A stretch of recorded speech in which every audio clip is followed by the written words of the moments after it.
Let's take a look at everyone's favorite flying free LC Skink Lord as he just dodges the camera ever so adeptly. Wow, Tic-Tac-Toe, can you please? For real. Anyway, Tic-Tac-Toe today in this replay from Lenorm. He's up against the Dark Elves, and it's quite a decent build overall. Tic-Tac-Toe's got some solid supporting elements up in the sky to help him out with potential Malekith, which is also in the sky here, so definitely a great counter pick. This is from the Vermin League, I believe. Ripperdactyls even. And the Clossodon Hunters, big old line of skink skirmishers, nice cheap ones, and some skink javelin cohorts backed up by feral cold ones, so it's a pretty wide build, even with the relatively expensive skink oracle caster. Cohort of Waddle also provide an elite kind of backline protector. Then for the Dark Elves, coming in hot with Malekith up on his dragon. Got some Dark Riders with shields.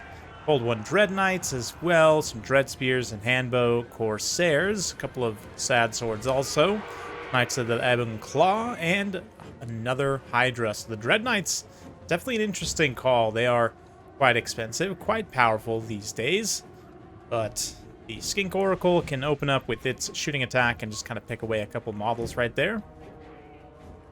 The Oracle, of course, supports in a lot of great ways, mainly having Earthblood. So in this use case here for Tic-Tac-Toe and his flying squadron of Ripperdactyls, especially as they kind of blob up potentially around single entities or other high-value targets, be able to get some nice, efficient healing and hopefully protect them from getting completely killed. Malekith, of course, is a formidable opponent, but against a swarm of these Ripperdactyls, he might struggle.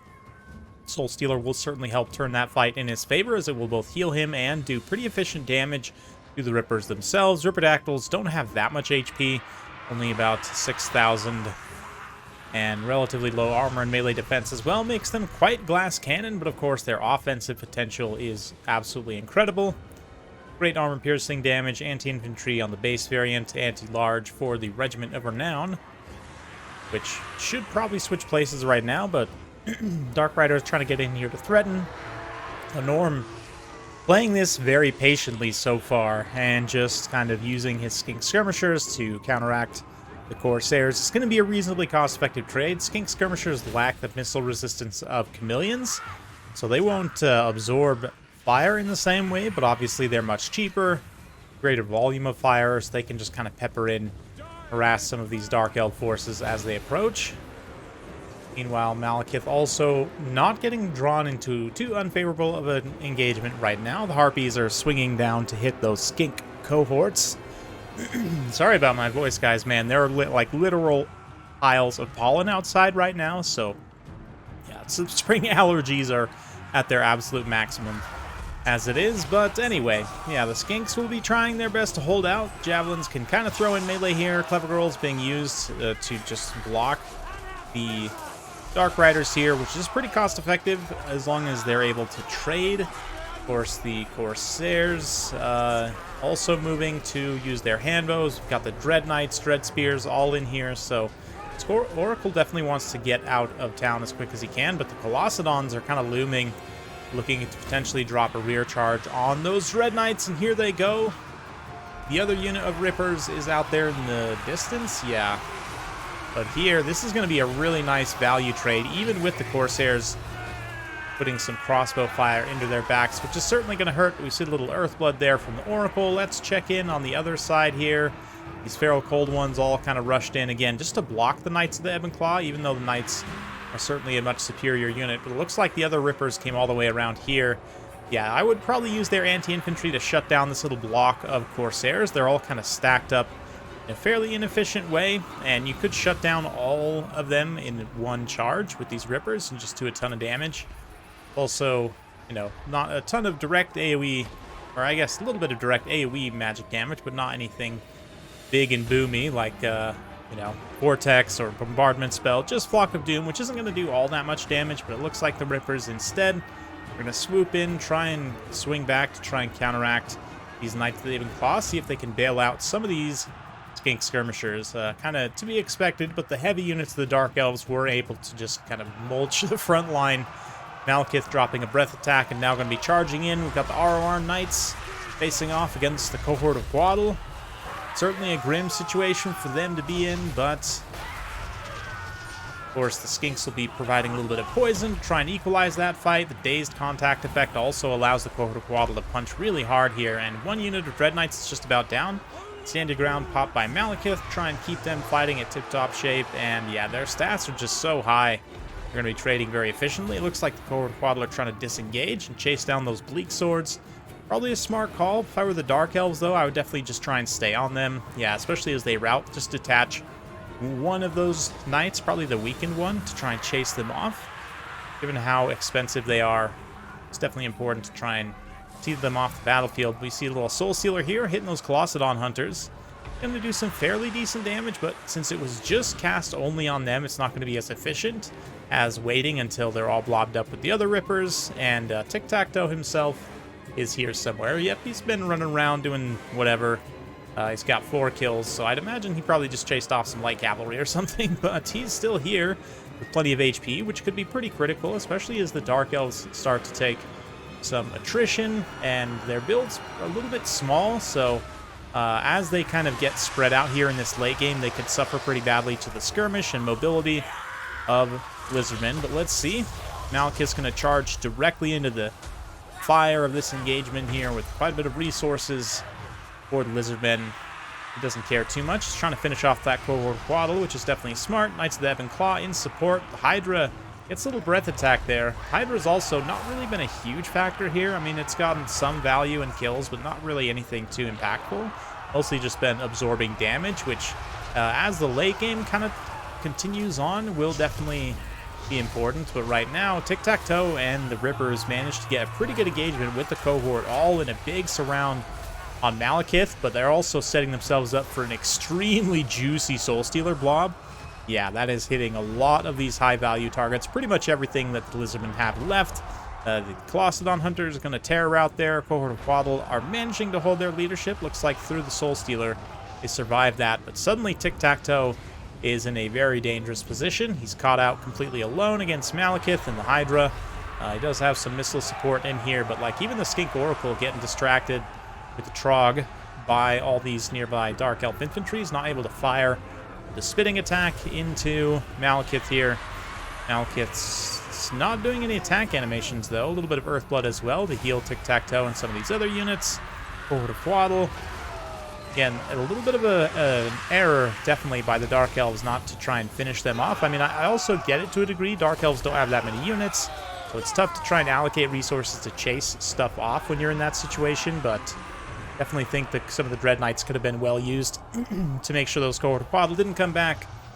Alas, it is what it is right now. The regular Rippers are helping to just clean up what's left of the tattered Dark Elf infantry. They really can't stand against a heavy assault like this, especially with the terror of the Troglodyte nearby. Skink Oracle charging in, using that big old blind beast. Great effect. Drop a little Earthblood as well. And the fields here of Kislev absolutely soaked with Dark Elf blood by the lizards, which is quite a combination of things to say, but, you know, here we are. Flats of Kislev is one of the best maps in Warhammer 3, I have to say, so it's a nice one to see in the rotation for sure.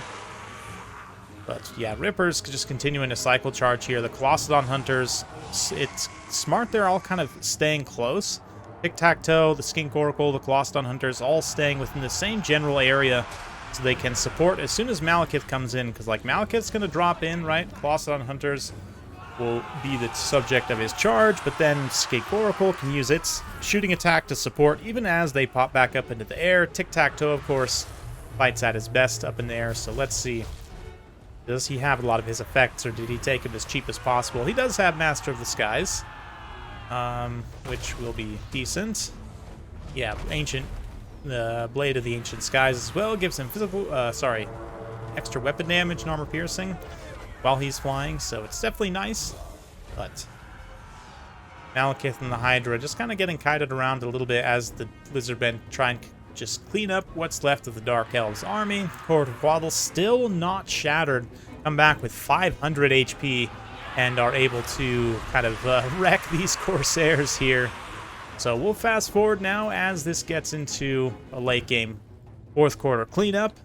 Lizardmen reorganizing their forces, managing to get everything together. If they could actually heal the Cohort of Quaddle a little bit, that would be really nice. Yeah, they have a few unit models left, 5, so can get a decent amount of HP, up to about 1,000 there. Again, any Dark Elf units that are away from their kind of central pocket are just going to get easily cleaned up by this Lizard Death Squad.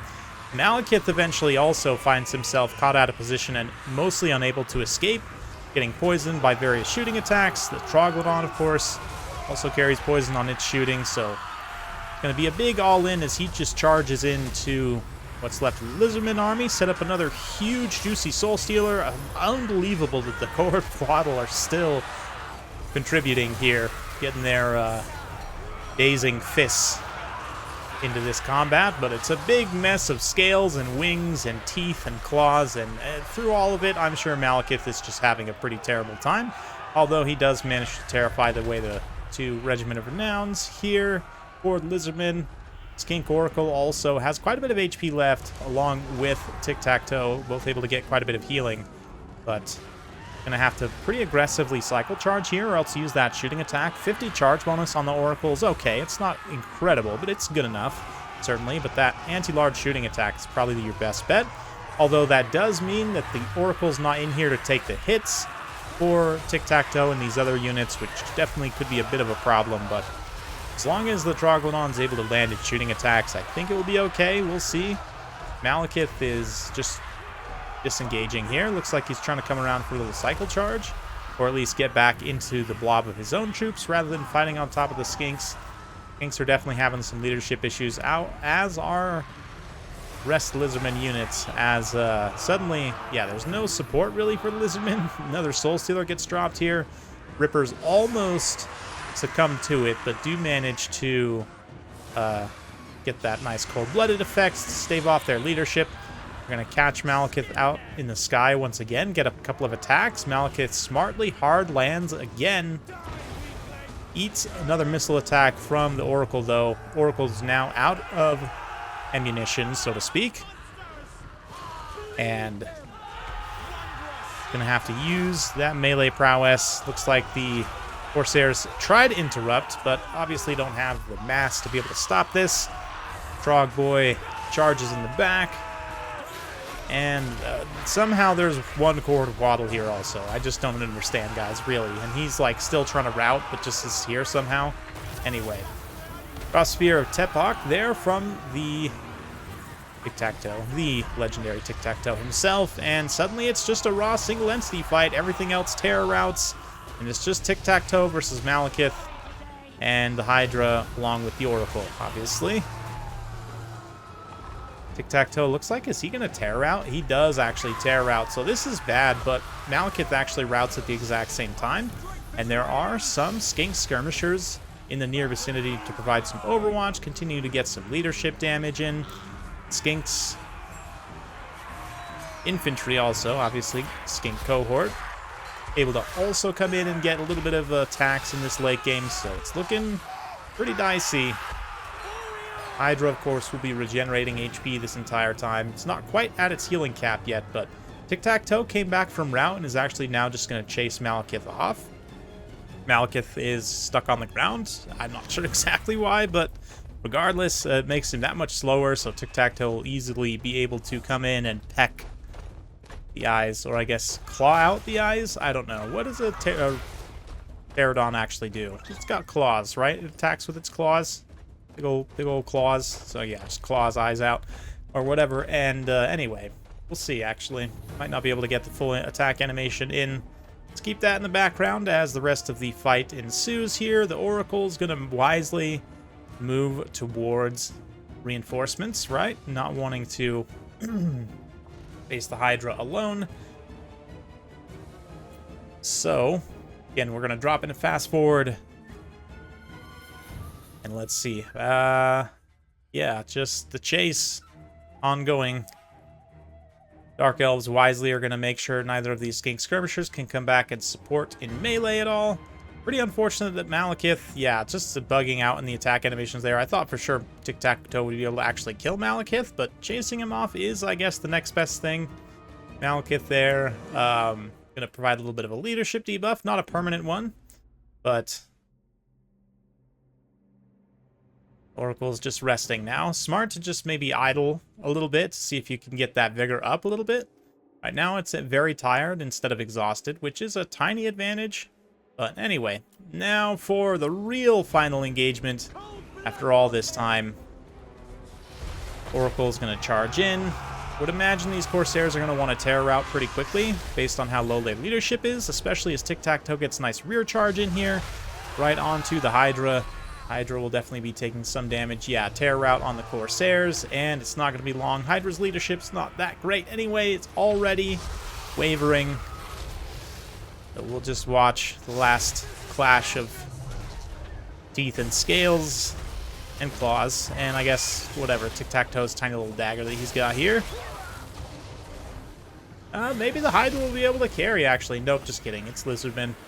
There it is. So quite the scrap. Came down to a pretty tight finish, all things considered. But it's definitely an interesting one. Nice to see some Tic-Tac-Toe. Nice to see him kind of fulfill his intended use case and defeat a powerful flying lord. And Malekith here was still able to get almost 5,000 damage value, so take that as you will. But regardless, I mean, Tic-Tac-Toe, considering how cheap he is, also gets some pretty good value back. Cohort of Waddle just absolutely refusing to die. Skink Oracle also gets some really nice value there. The Rippers, a little bit under what you would want, but certainly made up for by the very cost-effective Skink Skirmishers. And the Skink Cohorts also contribute nicely. I mean, they're regular low-tier troops, so can't expect too much from them. But on the Dark Elf side, I was kind of expecting the Red Knights to do better, but they honestly struggled pretty badly here.